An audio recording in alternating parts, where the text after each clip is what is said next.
سروی پرسه ناکوکیین دنافبرا آلیین سیاسی لروجاوای کردستانه جه هجای محمد اسماعیل بر پرسه ریوبریا مکتبا سیاسی پدا کسی ده پرسم هجای محمد گلک بخیر هاتیه کردستان 24 نجارای کمینه سروگ بارزانی هر وها سروک حکومت هرما کردستان بریا هم بالیوزان هم جیکو وزیر دروی روسیا سردانا عراق و هرما کردستان اکری جهاندی برای هوا رول روسیا بدست خستنا مافین روین گلی کرد بتایبتی دستوری دهاتی سوریا داده چه بیتن سپاس براستی شخوا افجی پشتوانی که گل کی زوره پشتوانی که معنویه جملات مرا گو دائما اجندا جناب سروک بارزانی خما ملت کرد سوریا بخوا خما ملت سوری بگشتی بخوا اوایات اشتکی پشتوانی که زوره جملات مرا پشتوانی که معنوی گل کی هجای نخاسم روسیا جی دولتا که خودی رولا ایرو دفره ده روسیا و امریکا دو دولت بهزن منطقه ده فایل سوری ده ملف سوری ده روسیا گرنگیاوی هیا رولا کوی گرنگ هیا و وقتی اف معانات و تنگاویا گل سر ملت کرد سوریه ده درباری هر چد ناو اپوزیسیون سوری ده چد لجنه دستوری ده چد هیا دانستاندنه ده دوا مسئله ده وقتی روسیا را دانستاندن ببه گرنگیاوی هیا نسبتی ملت ما دل راحتی کت کفن اف جواتا پشتوانی کی هیاش ملت ما را دوی عالی ده امجی وکو انجمن اجتماعی کردی حمی بشه خبات شواز خبات امجی کرد لجنه تفاوض ده چد هیا دستوری ده چد ناو اپوزیسیون سوری ده چد هندره سر عرضه ناو کمال خواجهیه انجمن اجتماعی کردی ناو ملت ما ده چدوار راگایاندنه ده حمی بشه خبات امجی یعنی تنگاوی کی سر ملت سوریه بگشتی سوریه سرانسر سری حتی بنی تنگایه ده لی ملت ما کرد ایرو تنگایه کی زور داشت برگو ناکوکید ناو هزین کردی ده پیدا بیا سروی که جی رکفتنه که و یک هلوستی کی پیدا نبوه اما مترسی کی زور سر ملت ما طرف کی نخوازه یک علی یعنی یک هلوستی بکرد خوازه خوش اتفاقات او جدان استاندنا بده علی کی ببینه دست و طرفی تنه ده مثلا سروی پرسه همه باخون هجای محمد لی رولا روسیا یان جی بجن رولا دیپلماسی یا کردستانه دیگر روسیا لباشور کردستانه باندورن و تأثیره و حتی چه قاسی هیا لسا روسیا کو ما فين ملت کرد لسوریا بهنا بدست خستن برای دستوره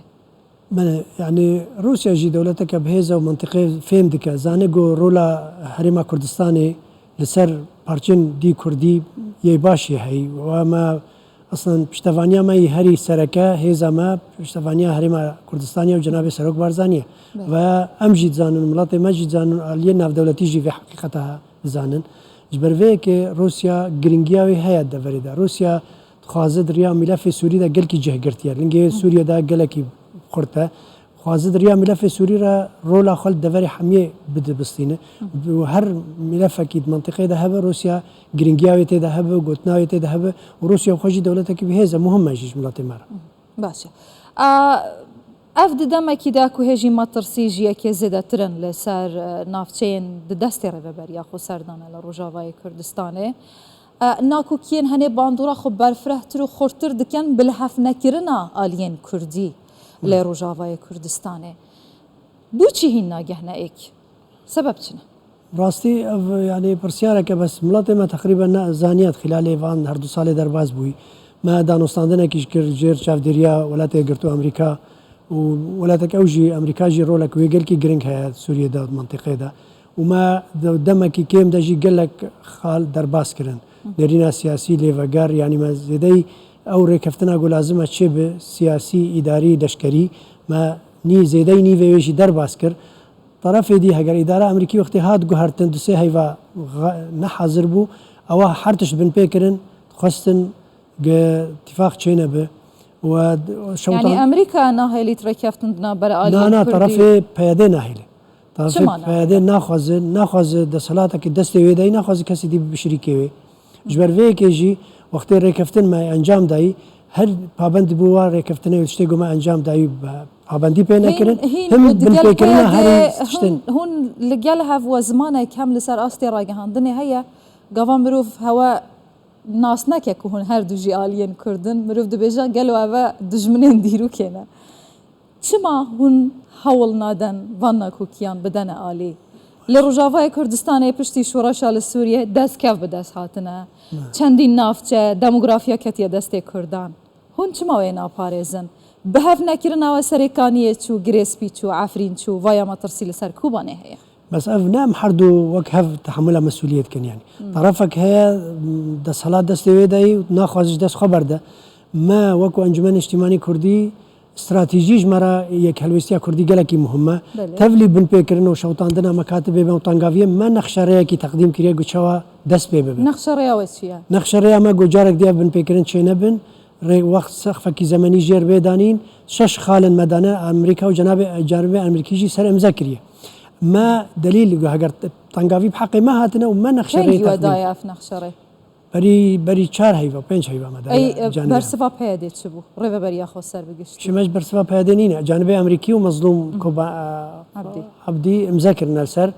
وعلى اساس في جيبكن حتى انا هذا الفتى خنادي تنقود جيبكن برقو طرف دي خناد برتشتكي طرف دي جاليه خفض طرف دي جاليه خفض بجد دانستاندن نمانه هون بحثات شد كان دوان خالاندا بحثا زمينك بيدا ببقوا في دانوستاندن شيء دانوستاندن نممكن شيء بن شوطاندنا مكتبه وبن شاف كرنا كوادره وتهديدات خلقيه وأف قفين قول سر انجمن اجتماعي كردي ولا انجريوي افتش تراوستن ونمين زمينك بيدا ببقوا ام براستي نيتك هبه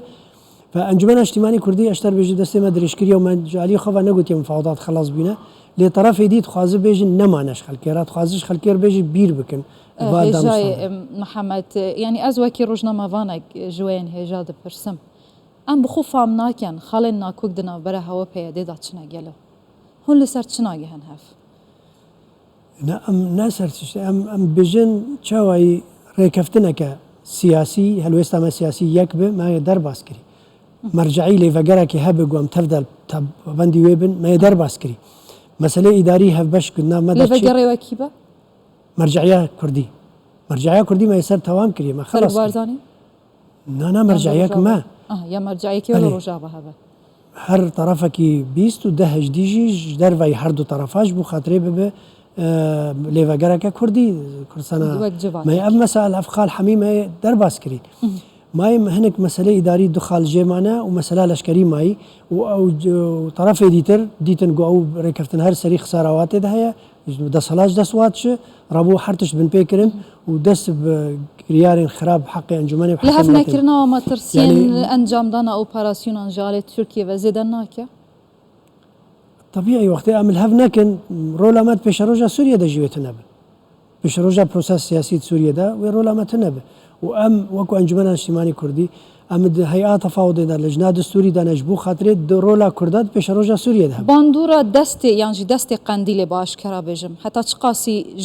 دناف لهف نكرنا ودا هي المشكله شو افا يعني قنديل هندرده موجوده كوادر وان حاضر هندرده وناهي نقافري كفتنا هر سري كردي سوري خب خال هف بكن ولا اف سيستمي شوازي شوطاندني وقفي بن تهديدي ناف كرد سوري ده قد تنبو روجك بارتي سياسي سوري يكي شقامك اليدينا داي يكي نيز دزدريجايك سر يدينا كريا اف سيستما قوهاتين نيا ملات كرد سوريا جبر فيك يجي حرتش يعني مباحة شب خاز بكن خرابية بحقي ملاتي ما غيري وجا يعني كيشا نيا هوايا كيشا آلية سياما كيشا دستي وردانش درفاي تدسير دكين قو طرف يديتر نكاره بوچی ملت سوریه یعنی جی کردن مال روجاوای کردستان خوش قندیل خلاص ناکن سبب چیه؟ كردي ما نكار خوي يعني قسمك جي تهجير بويا وتخازن ايه ما يجي تهجير ببو دركفه جبرقو طنقافيا جبو نانا جبو مازوت جبو حرتشتيا فسادة إدارية افتشتيا حميش خلكير دبيجن دركف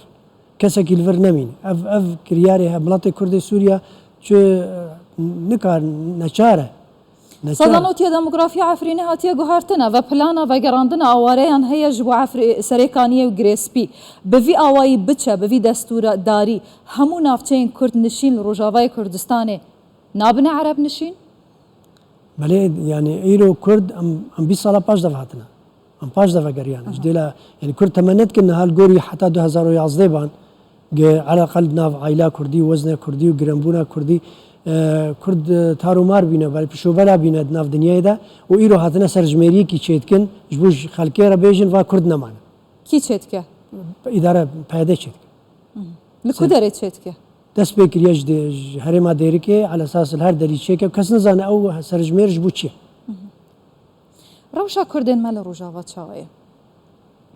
ڕەوشەوان چاوایە چاوە دژین واللهی ڕەوشە تەنگاویکی زۆر تەنگاویە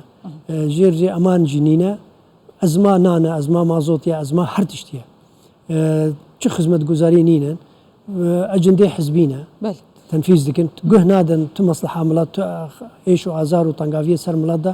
ئیدارە گوه نادێ مایە ئیدارە ئەجنداک معەن خوازە کوردی سووریە تەفدا دژی تورکیا کاربینە 2 ملیۆن کوردی سووریا نکارن کوردستانە تورکیا ڕزگار بکەن. تەمان باشە divê navberêda rêveberiya xweser dibêjîtin hemû rê gereke biçine Şamê li wê derê pirsgirêk bihêne helkirin. Haya we çi jê heye di hewildanên civînên rêveberiya xweser digel Şamê? Giheşte ku derê? Yani îro mesela Sûriya ne destê rejêmê dayê û ne destê opozisyonê dayê destê aliyê navdewletî dewletê serekeyê giring dayê. Yani ne Şam kare tiştekî bike û bide û Şam jî tarafekî Kurdî tenê re nake. Divê Kurd yek helwêst bin heta karibin jêr çavderîkî navdewletî karibin tiştekî bikin. Kurdê me deverê ne bes Kurd tenê jî Kurd û pêkhatên dî Siryan û Kildan û Aşûrî û herwesa Erebê deverê de ev pêkeva jiyana ha û hevdûra karibin tiştekî qizinc bikin ji devera aramîkî têxin devera Kurdî. Em hes dikin got tecrîbek nimûnek çê bibe deverê de teşarûka hemî aliyan bû îdarekî ji bo aliyê navdewletî qebûl bike ew îdare راحتيكي تاخذ منطقه ده استقرارك تاخذ منطقه ده وتتعديل سر اطراف دولتي درفاجينيه كرن جبرفيكي وممكنه دولت اريكاري بكن وخدماتي بكن وببقافك بروسيسا سياسي سوريا بو بريارة دو بينجو چار باشا شر اوكرانيا تشباندور لسر هفكيشيان ريرو آراستيان ين روسي لروجاواي كردستاني بسوريا تايبت جبو كردان كريا براستی شر اوکراینیا شرکی جهانیه گرانه باندورا ویل سر همه ملفات دنیا ها سر وضع سوریا جهه و سر وضع عراق جهه و سر اتفاق نووي با ایران را جهه و سر یمن جهه سروان مسائل دنیا به هفدو گریداینه وضع اوکراینیا تعداك اساسي لدولة مثلا اوروبي يعني تهديدا كاج دولة اوروبي را قيمته يورو داكتيا ازمايكي شبيات منطقه ده اف دولة هجر بشكل بشوازك اللز جارة سرب ويقول لك ملفات منطقية جي بيرا جارة سرب يعني اجا محمد اسماعيل برپرسي رفبريا مكتب السياسية بدكاسي تو هر هبي قالك بخير هاتي